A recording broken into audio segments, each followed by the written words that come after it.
Hi everybody and welcome back to Whiskey Pilgrim, and to the second part of my whiskey collection. So thank you very much for all the positivity from the last video. Always puts a smile on myself. So say, but seriously, thank you very much. And I hit 160 subscribers, so that's even better. Yeah, getting close to 200 now. But anyway, we're gonna continue my whiskey collection. So there will be different categories here. We're gonna start out with what I call Island whiskies and Lowland whiskies as well. Then we do we do Islay. We'll do Speyside, Highland, and then we'll do my Campbellton collection, which is pretty much what I have the most whiskies from, is from Campbellton. If you didn't know that already. So let's get to it. Just a quick reminder, please leave a comment if there's anything you would like to know about any of these bottles that I'm showing. So let's start with the first one, and that will be my Lowland whiskey. And I don't know, I've never drank really that much of Lowland, but this is the one I have. Auchentoshan, distiller exclusive, about 2016, So it is a Bordeaux cask. I might be able to get it out so I can show you. There we go. So really nice color. It's quite dark now, but to lightning. But this is my Lowland whiskey. There we go. There we go. So next one will be, I'm just gonna put it like this, or no, I'm just gonna put it down on the floor. That's better. Next one will be an Island whiskey. Also a distillery exclusive for my trip 2016 when I visited the Arran distillery. So this is an Arran. Let's see here. Sorry for lightning, but this is a Fino Sherry bottling. It is really nice. This is a small batch, number 2, if you're interested to know. This is a sherry bomb with a lot of sulfur, so if you don't like sulfur, you're not going to like this one. Just 597 bottles released in this one, but it's good stuff. Good stuff. So, let's get to the next one. Another Island whiskey, and there are going to be 2 whiskies from the same distillery, but it's still an Island whiskey. Island whiskey, so to say. That will be a Ledaig. My first Ledaig I bought. It's a 1996 vintage. This is sherry cask finish. And a Ledaig is peated whiskey. So it's tried a little bit. Still not really got much more to say about it, but it's nice. The other one, let's just put this one like this. From also Isle of Mull, as it comes from, is Tobermory. I did a review on this. It's a 22-year-old port cask finish, or as they said when I bought it at the shop, it was a white port cask, white wine port cask. So interesting. I bought it mostly because it's very different from my usual drink. Quite interesting stuff. So the next one. Just gonna put this one here. It's a little bit interesting because this is not a whiskey I really like. I have not had the best relationship with this distillery. I'm just gonna say it right out. I tried a few of them, but no, not to my liking so far. But I haven't tried any core range. I only tried limited editions, single cask from them. But and this is all the reason why I always say try before you buy. So this is probably the coolest looking bottle I have in my collection. How the presentation goes is this one. The Highland Park Fire Edition is part of their Viking series they do, because they take so much pride being heritage of Vikings. I don't know, I'm speaking from a Swedish perspective, but I don't really give a shit. As a Scandinavian with the Viking heritage, I mean, certain aspects is cool, certain aspects, well, it's probably downplayed. And, we're not too much politics now. The bottle itself looks really cool. I mean, it's red glass. The problem with this bottle, though, I'm not gonna be very honest, I get so much shit for this. I don't like it. I do not like what's in the bottle, and that's still what counts, you know. It looks like more to me like something really cool, Lord of the Rings, I would like to say, thing, but no. I don't like this. 28,000 bottle, limited edition. 28,000 bottles, seriously. Limited 200 euros per bottle, around 200 euros. That's a lot of money for 28,000. And 28,000 is not really that limited, I would say. But yeah, probably before you buy. I should have done it when I bought this one, but I didn't. And yeah, when it's gone, it's gone. I always try to give it to people when they're here. Here, try sample. Try Dram. So I can get rid of, so I can use this as a really cool infinity bottle or making my own blended whiskey. So yeah, and that's it. And yeah, let's now get into the Islay whiskey, the peated ones, or also the unpeated ones, depending on which distillery you find to your liking. So yeah, people, let's continue the journey on my whiskey collection 2020, part 2. Yeah, so we've done the Islands and Lowlands now. Now we're gonna do Islay. Yeah, and there's gonna be, I'm gonna put them a little bit into their distillery. I'm gonna do it on the other ones as well, from the Highlands and the Speysides, because I have quite a lot of whiskies from southern distilleries. So we're gonna start here with the first ones from Islay. Bowmore. I have one bottle of Bowmore. It's this one. The Tempest batch 6. It's a first fill bourbon cask in cask range. 10 years old. Fucking amazing. Seriously. I have a second bottle of this. This is really good. Seriously. This is really good. Next one is whiskey that has gone up way ridiculously in price. Let's put this one away so I don't knock it. Gone way too much up in price. It's this one here. The Smokehead 18 years old. Extra rare, it says. It's an Islay single malt from one distillery. Some people have speculated either Laphroaig or Ardbeg. I have no idea. It is good, but it's not good for the secondary, or not the new price range they're going for with this one. I paid 70 euros, around 70 euros for this one. Today you can pay up to 180, 200 euros for this one. Don't do it, seriously. Cool design. It's very metal, the whole idea of these ones, from the Iron MacLeod distillers, distillers, bottlers and all that. It's very, you know, supposed to be metal and all that. Same with all the core range ones they have. That's not non-age statement whiskies. Yeah, but seriously, if you find it for 70 euros, go for it. If you find it for 200 euros, don't go for it. Seriously. It is not worth the money. Next one will be Lagavulin. We have an unopened bottle of the 16-year-old. This was given to me and I have not opened it yet. Why? Because I haven't yet. I will one day in the future though. I'm not a big Lagavulin fan, I just want to say that. And I also have another Lagavulin that I did find on as a dusty one. The 12-year-old is here. Got a better look at it. There we go. The 12-year-old cask range bottle 2015, the 2015 edition. I bought this one last year.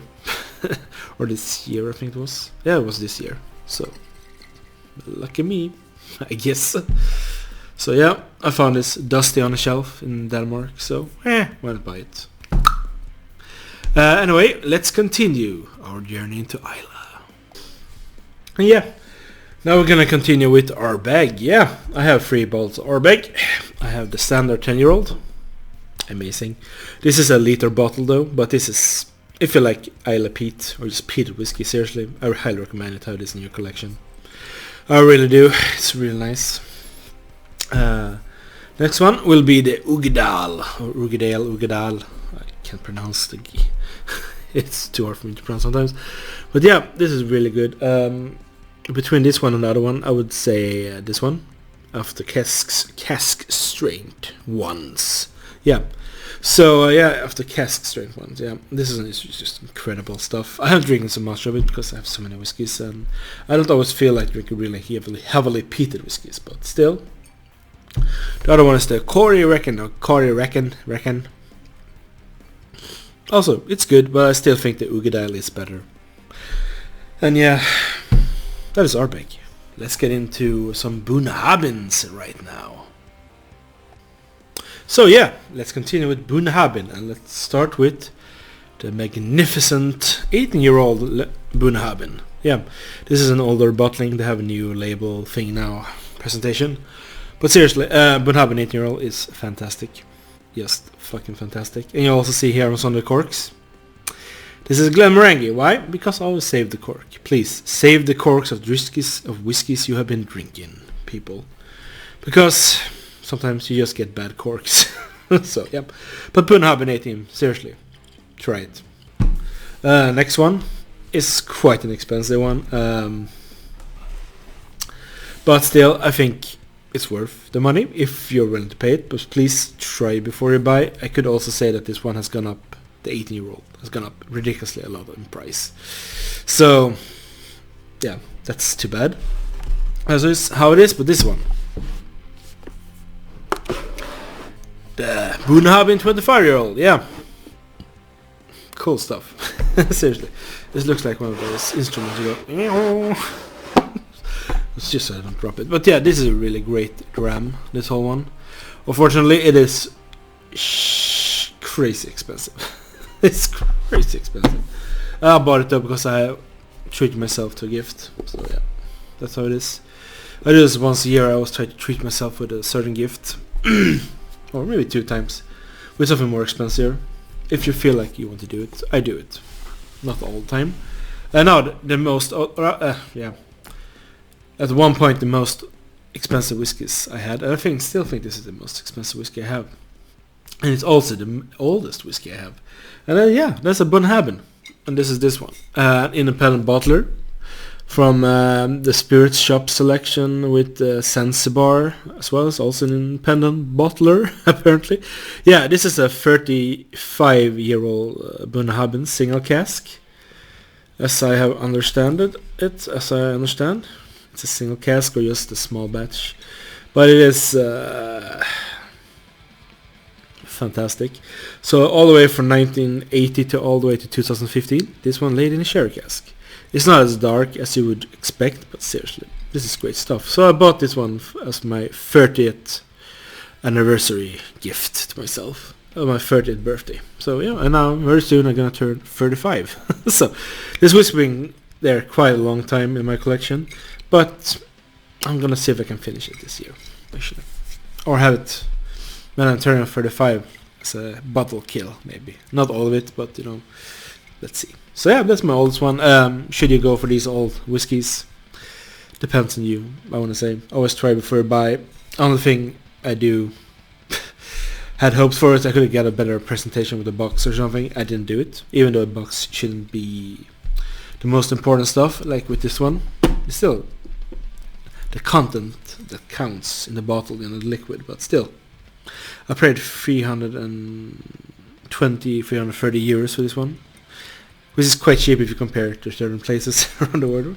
But you would pay for a 35-year-old single cask, small batch, whatever, Bunnahabhain sherry cask. So yeah, next one we're gonna get into will be my collection of Bruichladdich. Bruichladdich, yeah. Stay tuned. So yeah, let's get into the Bruichladdich or Bruichladdich. Whiskies that I have in my collection. So let's start with the first one, the 10-year-old Port Charlotte heavily peated. This is really good, seriously. It is more expensive if you compare it to the 10-year-old Ardbeg, for example, but still, seriously, highly recommended. It's really nice. Also 50% ABV. That's the standard core range. That's something. Next ones will be this one. You see the back bottles, you all know it's a Black Art. Yeah, this is the Black Art 04.1. It's a 23-year-old whiskey. The probably last one, James McCavert, or whatever his name was. The old distiller chief or distiller manager in Bruichladdich before he left. I think he'd do. Is it Bowmore now? I could be wrong, but still. This is a really good one. I got a really good price, so I got a couple extra. Just because, so I have a few more of this one, but this is really nice stuff. I like the bottle. I like all the mystic and pagan or black art. Yeah, as long as it doesn't, I should say, summoning a demon in my apartment, I will be all good. Could be great with a drinking buddy who's a demon. That would be interesting. So yeah, there we go. Next one is a travel retail exclusive. It is fantastic. And this one, the 9027. Yeah, there we go. 9027. This is pure gold. I have a second bottle of this, which I'm not gonna open when I finish this one I will open it, but in many years to come. Let's see here. There you go. That is the color of this one. It is incredible. It's really nice. This is just wonderful. My mother and my stepfather really like this one. They really like this one. They bought a couple bottles of these. They only have one left, and I think they bought all the way up to 3 or 4 bottles of this in there to have, and they just have one left. Yeah, could be also because when I've kind of there, I was trying to try it. I'm a sneaky. So yeah, this is this one. Now the last 2 ones are from another series they do, because they do have unpeated, heavily peated, and they have the last one that's a super heavily peated one, so you already know what it's gonna be. Let's start with the first one I actually bought, because I only have 2 of these. This is the Auchentoshan, and this is the Auchentoshan. Let's see here, it says now 7.2, I think it is. Yeah, 7.2. So this is travel retail exclusive whiskey. Yes, you know.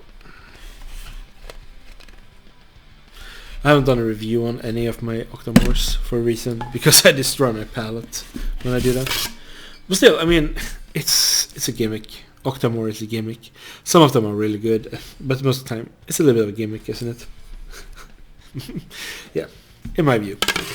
It can be really good, but they're a little bit of a gimmick. How peated can you get it? The same like when they do, chili flavored stuff, with Nagalokia or ghost peppers and Trinidad scorpion and all that. How many, Scovilles of heat or whatever it is can you get into this one? With hot sauces and all that. So basically the same thing, I think. It's good, but it's not for everyone. Especially not if you're having a room, you're sitting drinking it and someone else come in. That person might think you've been smoking cigars. So yeah. Next one is the 8.3. Yeah. This one is actually really nice. Even though it's much more peated. The other one, first one was 208 ppm. This one is 308 ppm. Per, yeah. This one is really good. I haven't drinking much, as you see, because yeah. Let's say it like this. I am starting to stay away a little bit from heavily peated or peated whiskies for certain health reasons, apparently. I can't drink much peated whiskey anymore.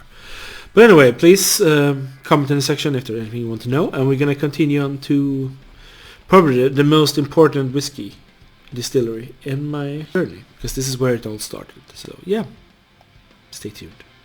So yeah, let's get started with the first whiskey that got me into whiskey. And yeah, here we go. It's this one from Laphroaig, quarter cask. This is an old label, yeah. But seriously, this is of the standard core range of the Laphroaigs. This is the one I would recommend you to buy. The quarter cask. Yeah. So yeah, that's it. Fucking amazing. Next one. It's a little bit like meh. Triple wood. It's still better than the Select, if I should be honest. Yeah, I don't want to talk about Select. It brings tears to my eyes. Next one is a discontinued one. They did. That was their Laphroaig 18-year-old. An amazing whiskey from Laphroaig. Now discontinued, unfortunately, so if you find these anywhere, dusty, for not a bad price, seriously, get them. They are amazing. And a whiskey that I now have heard so much about. Yeah. This one, the Laphroaig 10-year-old. Cask Strange, yeah. At Cask Range, yeah. This is the batch 8. I bought this at distillery 2016 at my first visit to Islay, and it is amazing. I'm trying really to savor this. This is really good stuff. Not much more to say. Seriously, it's really good. This is probably Laphroaig at its finest at Cask Range, I would say. I could be wrong, I haven't drinking that many Laphroaig, but the ones I tried so far, I would say the 10-year-old Cask Range is fantastic. Fantastico! So, oh, sorry, probably broke now. The last one is the oldest Laphroaig I have. It's a 25-year-old. I don't remember what year it is, but I have done a review on this one, like some of the other ones as well. So, what can I say? I love Laphroaig. I really like Laphroaig. This one is really good. As I remember it, it was a time now, it's quite some time before I drank it. It's like barbecue with meat, seaweed, salt and pineapple. And all this really great stuff in it. So yeah, it's wonderful. But you know, it's do cost you a lot if you're gonna buy this. So try before you buy. Seriously, it's wonderful. So that was my Islay whiskies. So next video is gonna come up in this part. Will be a Highland whiskies. So yeah, stay tuned, people. Stay tuned.